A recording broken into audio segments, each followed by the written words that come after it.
Olha o que o pastor Luciano Subirá falou sobre perda de salvação e em seguida eu volto com uma resposta.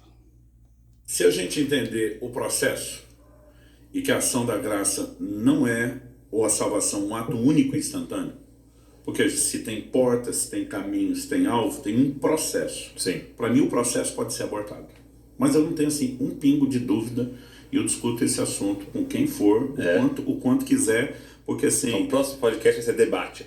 Porque, de fato, por exemplo, o texto aqui que eu citei de Hebreus vem na continuidade do verso 26. Se continuarmos a pecar de propósito, depois temos recebido o conhecimento da verdade, já não resta sacrifício pelo pecado. Não dá para consertar.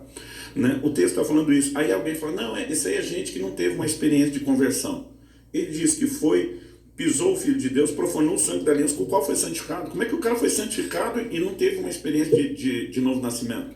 Então, Hebreus 6, por exemplo, fala que é impossível, que uma vez foram iluminados, provaram o dom celestial, o novo nascimento, se tornaram participantes do Espírito Santo, que é a prova de nascer de novo, que sem nascer de novo não recebe o Espírito Santo, provaram a boa palavra de Deus, os poderes do mundo vindouro e caíram, é impossível renová-los para arrependimento. Então, acrescente assim, coisa o arrependimento que houve. Não consigo olhar para isso tudo, né, e não querer dessa forma. Agora, eu não tenho problema com as igrejas, porque eu falo sobre certeza e salvação. A gente não prega incerteza. Isso é algo que tem que ser entendido. O livro de Hebreus também fala, no mesmo capítulo 6, de uma âncora da alma. Depois de falar de gente que se perdeu, ele fala de gente que pode estar bem ancorada. Mas ele chama isso a uma responsabilidade de correspondência. Agora, eu não tenho problema com os crentes que pregam uma vez salvo, salvo para sempre, com quanto que eles estão ensinando compromisso e uma vida de santidade. Entendi. Agora, quando isso vira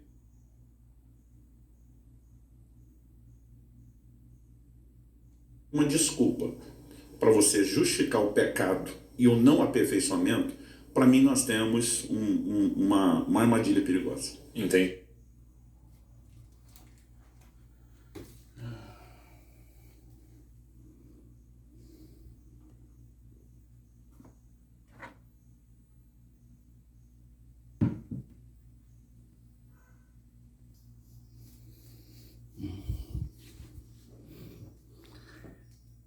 Então, nós vamos responder esse vídeo em duas partes. A resposta será respeitosa, assim como respeitoso foi o pastor Luciano.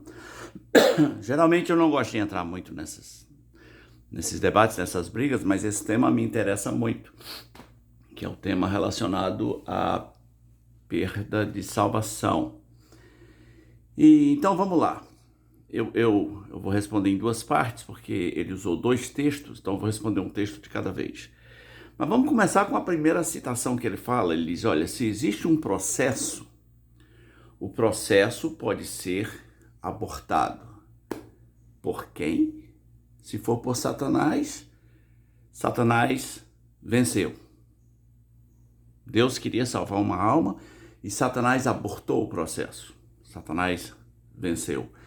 E se isso aconteceu milhares ou milhões de vezes, quantas vezes Deus foi perdedor para Satanás? Um Deus perdedor, que perde para Satanás.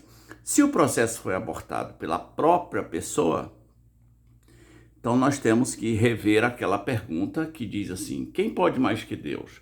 E a resposta é ninguém. Nós teríamos que dizer o livre-arbítrio, a própria pessoa pode mais que Deus. E nessa continuidade, ele diz que a salvação é um processo. Não, isso é um erro teológico crasso. A salvação não é um processo. A salvação é um ato. É um ato tão forte, ele diz assim, não é um ato instantâneo, é mais do que isso. É um ato que foi feito no passado, porquanto aos que de antemão conheceu, justificou, predestinou e já glorificou para serem conformes à imagem de seu Filho, Romanos 8, 29, e todas as coisas que acontecem cooperam de alguma maneira para que isso aconteça. A salvação é um ato forense, a justificação de Deus é quando Deus declara o pecador justo. Ele é justo? Não! Por isso que Deus não o torna justo. Deus o declara justo. Muitas vezes nos fóruns da vida a gente vê um juiz declarando alguém inocente que não é, mas e daí? Ele declarou, amanhã o cara tem todos os direitos, pode viajar, pode fazer concurso, porque ele foi declarado justo. Agora, quanto aos textos que o pastor Luciano usou, eu vou responder um hoje, que é o de Hebreus 6, é o mais usado, é aquele texto que a pessoa de orientação arminiana ou pentecostal fala assim, pronto, matei a pau, tá aí, ó, salvação se perde. E eu vou ler para que fique bem claro como é, entre aspas, convincente o texto. Diz assim, é impossível que aqueles que uma vez foram iluminados e provaram o dom celestial se tornaram participantes do Espírito Santo e provaram a boa palavra de Deus e os poderes do mundo vindouro e caíram. Sim, é impossível outra vez renová-los para arrependimento, visto que estão crucificando para si mesmos o Filho de Deus e o expondo à ignomínia. Vamos pensar nessa frase. É impossível fazê-los retornar ao arrependimento. É impossível renová-los para o arrependimento. Que frase, hein? O problema é que ninguém acredita nela. Vamos imaginar uma pessoa de Hebreus 6, que provou dos poderes do mundo vindouro, provou da boa palavra de Deus, que mais? Foi iluminado, provou do dom celestial, se tornou participante do Espírito Santo. Ele é um participante do Espírito Santo, portanto salvo. É impossível que aqueles que eram assim e caíram, é impossível retorná-los ao arrependimento. Então vamos imaginar essa pessoa incrível, maravilhosa de Hebreus 6, que aconteceu tudo isso com ela e ela caiu. A Bíblia diz que é impossível retorná-la ao arrependimento. Ok. Imagine que essa pessoa se chama Douglas. E esse Douglas caiu, ele era essa pessoa com quem aconteceu tudo isso e caiu.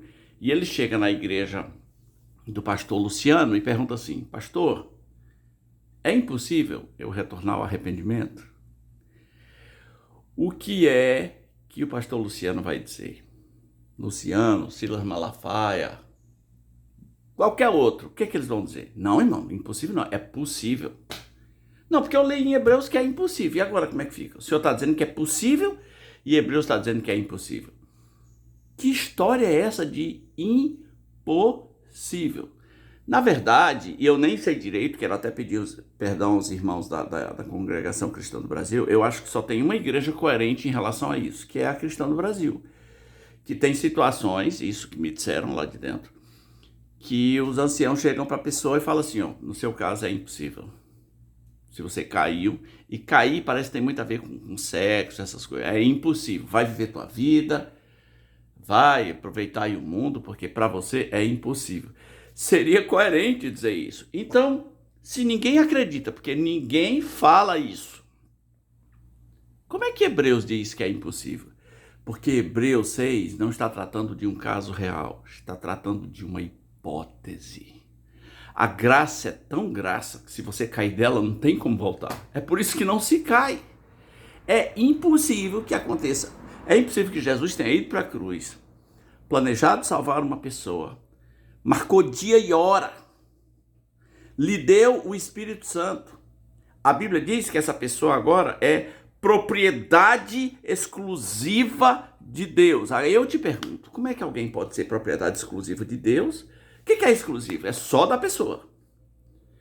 Como é que alguém pode ser propriedade exclusiva de Deus e de repente agora voltou a ser propriedade exclusiva do capeta? Deus perdeu de novo? Hebreus 6 é uma hipótese. Se alguém caísse daqui, é igual a queda dos anjos. Não tem retorno. Tem retorno para os anjos? Não tem. A hipótese é que a graça é tão acima do entendimento, o amor de Deus, que ama a despeito do pecador, que o texto vai dizer, não daria nem para renovar, teria que crucificar de novo o Filho de Deus. Agora, alguém já foi sincero com o desviado e fala assim, ó, tu tá crucificando de novo o Filho de Deus, tu não tem jeito, tu não tens mais jeito. Então, meus irmãos, os argumentos a favor de perda de salvação sempre são argumentos, no meu entendimento, rasos, por mais convincentes que pareçam, são argumentos rasos e que tentam colocar Deus dentro de uma lógica humana. Mas a graça é muito escandalosa. Essas mesmas pessoas são as pessoas que vão encontrar Davi no céu. Com 10 mulheres. Por causa de Davi ou por causa da graça? Ai, meu Deus do céu. Então, irmãos, salvação não é um processo. A santificação é um processo. E aí essa confusão entre salvação e santificação, não saber definir os termos, sim, salvação é um ato. Se não for o ato, Luciano está certo. Meu irmão Luciano está certo. Se não for um ato, se for um processo.